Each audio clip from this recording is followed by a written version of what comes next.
Hey, what's up mga kamekanik? Welcome back to my YouTube channel and Facebook page. Please follow and subscribe para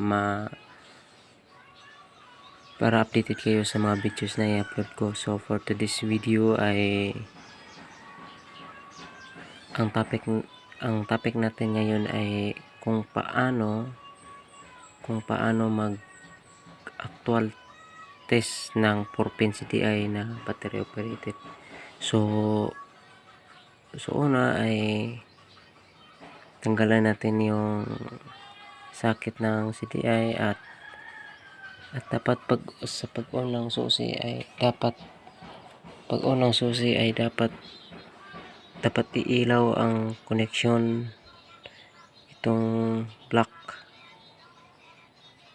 It's mean good pa yung